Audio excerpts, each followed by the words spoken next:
it's Laura from Doggy U, and today we're going to talk about whether service dog training is the right career for you.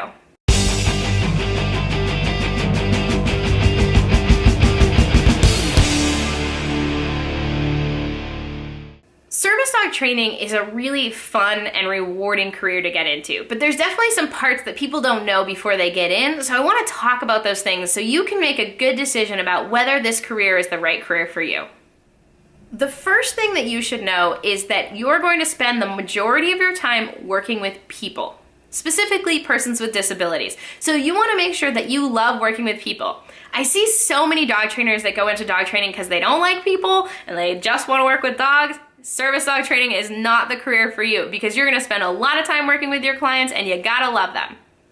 Second thing to think about is you also need to love forming long-term relationships. Now, if you're in a program, you might not have as long a term relationship. You might be doing just a 3-week transfer of the dog and that's it, but you're also going to be spending quite a bit of time in those 3 weeks with the person. But if you're doing owner training, you're gonna have somewhere between a 1 and 2 year relationship with this person while you're training. So you gotta love that too. Another thing to think about is the physical strain. Training service dogs, especially young service dogs, can be really physically stressful when you're talking about dogs that need to pound the pavement. So when you're talking about guide dogs, you might be working, if you're in a program, somewhere between 6 and 8 dogs a day, all young labs or German Shepherds or Goldens, and you're gonna be doing long routes. Some days I would get at least 35,000 steps on my Fitbit. So you're really gonna be pounding the pavement and you need to make sure that you're gonna be physically up to it. Another thing to think about is pay. You're not going to get rich quick in the service dog industry, so you gotta love what you're doing.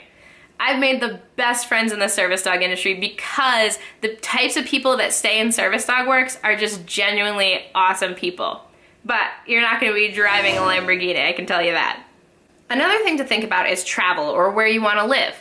So if you're part of a program where traveling to clients is part of the program, you gotta love traveling, you gotta love sleeping in hotels and being in a new location all the time. If you're doing owner training, you need to be in an area where there's enough of a population that's looking for your service to be successful. So where you wanna live is important, and also if you're interested in travel, there might be certain types of jobs that would be best suited for you within the industry. The next thing to think about is continuing education.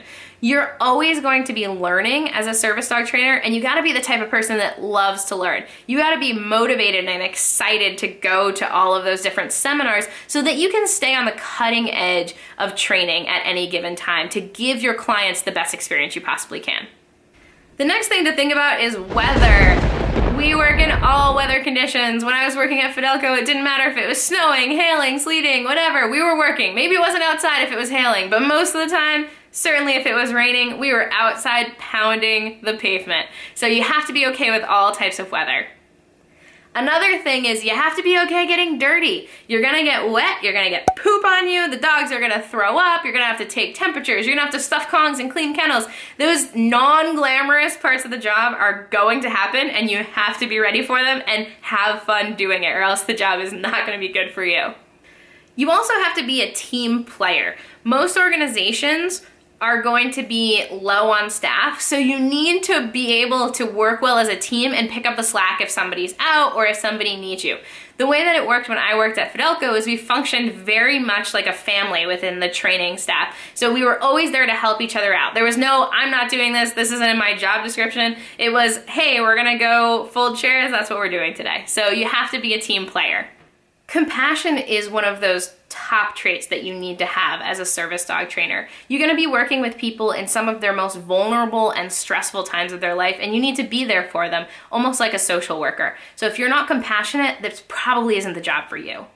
Another quality that you need to have is patience. You're talking about a long game here. You're training dogs anywhere from 3 months to 9 months, depending on the dog. So you need to be able to form lasting relationships with these dogs and be fine with incremental progress. It's not gonna happen overnight. This isn't just basic obedience training. This is really complicated stuff. And you need to be able to break down behavior into little pieces and see it build over longer periods of time and not become frustrated. There's so much that goes into being a good service dog trainer. You've got to be a team player. You've got to be not afraid of hard work or getting dirty. You've got to love working with dogs, and you've also got to love working with people. If that sounds like you, then maybe this is the job for you.